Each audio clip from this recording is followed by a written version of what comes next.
Hello friends, आप सभी का स्वागत है मेरे channel IAS Maurya ji learning more में। और आज का हमारा टॉपिक है मौर्योत्तर काल। मौर्योत्तर काल में हम पहले पढ़ेंगे सुंग वंश एंड कर्णम वंश के बारे में। सुंग वंश और कर्णम वंश के बारे में हम पढ़ेंगे। ये पहला ब्राह्मण वंश है। क्या है ये? पहला ब्राह्मण वंश है। सुंग वंश की अगर हम बात करें तो ये कौन सी सेंचुरी, कौन सी सन में, कौन सी BC में स्टार्ट हुआ था? तो ये हुआ था 185 BC से 75 BC तक। कब स्टार्ट हुआ था सुंग वंश का कार्यकाल? 185 BC से 75 BC तक ये रहा था।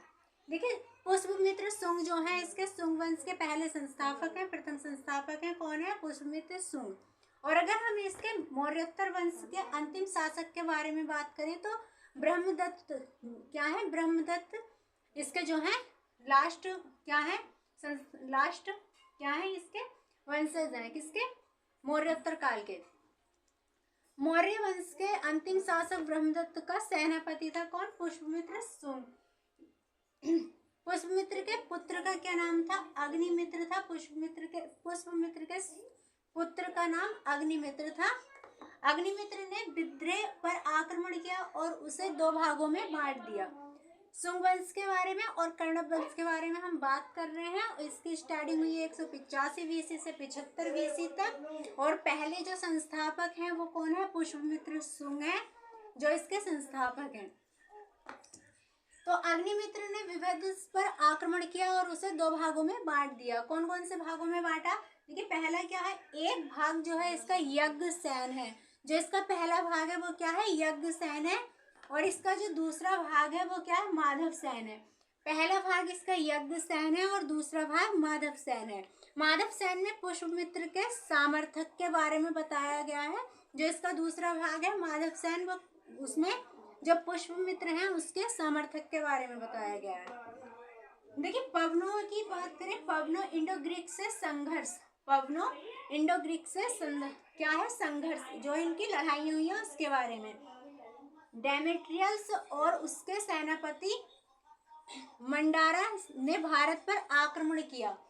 सुंग वंश के बारे में बात कर रहे हैं और उसके जो संस्थापक हैं पुष्पमित्र सुंग, उसके बारे में बात कर रहे हैं। तो डेमेट्रियल्स और उसके सेनापति मेडांसर ने भारत पर आक्रमण किया। पुष्पमित्र ने पवनों को पराजित कर दो अश्वमेध यज्ञ किए। या इन्होंने किसे पराजित किया? पुष्पमित्र ने पवनों को पराजित किया और फिर क्या किया? दो अश्वमेध यज्ञ स्टार्ट किए। अश्वमेध यज्ञ का मतलब है कि अगर ये जो यज्ञ होता है ये जो है घोड़ों से स्टार्ट होता है, मतलब घोड़ों से रिलेटिव जो है यज्ञ है। ये क्या होता है? देखिए इसमें, देखिए पहला जो यज्ञ है, पहला यज्ञ, प्रथम जो यज्ञ है इसमें वो है पवनों ने घोड़ा पकड़ लिया, बाद में यज्ञ किया। पहले यज्ञ में क्या हुआ है कि पवनों ने घोड़ा पकड़ लिया। किसका? पुष्पमित्र सुंग ने अपने किसी घोड़े को छोड़ा होगा, मतलब वो जहां तक जाता उनका घोड़ा वहां तक उनका ही राज्य होता। तो जब ये घोड़ा उन्होंने छोड़ा पुष्पमित्र सुंग ने, तो पवनों ने उनके घोड़े को पकड़ लिया। और जब पुष्पमित्र सुंग को उसके बारे में पता चला तो फिर क्या हुआ? यज्ञ हुआ। दूसरे यज्ञ की बात करें तो महर्षि पतंजलि ने इस रस यज्ञ में पुरोहित का काम किया है। जो कौन है? दूसरे यज्ञ की बात करें तो महर्षि पतंजलि ने इस रस यज्ञ में क्या किया है? पुरोहित के यानी कि पंडित का क्या है? कार्य क्या है? काम क्या है? नोट करने वाली जो बात है वो है पुष्पमित्र ने भरहुत स्तूप। ये पुष्पमित्र ने कौन कौन से स्तूप बनवाए थे उनके बारे में हम जान रहे हैं। तो कौन सा था? भरहुत स्तूप था, सांची और बोध गया के स्तूप, और जीवो द्वारा कराया। जो है पुष्पमित्र सुंग द्वारा बनाए हुए जो स्तूप हैं वो है भारतहूत स्तूप, सांची और बोध गया के स्तूपों में जीवरण उद्यान का कार्य जो है इन्होंने कराया है। किसने कराया? पुष्पमित्र सुंग ने। और देखिए क्या है? आर्य मंजूश्री मूल्यकल्प और दियावदान ग्रंथ, इन ग्रंथों के बारे में इन्होंने बताया। बोध पुष्पमित्र सुंग। तो इन सब के बारे में किसने बताया? पुष्पमित्र सुंग ने। तो पुष्पमित्र सुंग के बारे में हमने आज जाना। और किसके बारे में जाना? सुंग वंश और कर्णव वंश, जिसमें से अभी सुंग वंश के बारे में ही हमने बात की है और कर्णव वंश के बारे में बात नहीं की है।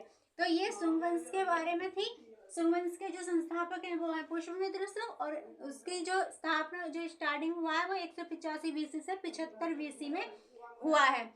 तो आज का जो हमारा टॉपिक था मौर्योत्तर काल, उसे हम यहीं तक रहने देंगे। आगे का टॉपिक जो हम लेकर आएंगे नेक्स्ट वीडियो में लेकर आएंगे। तब तक के लिए धन्यवाद।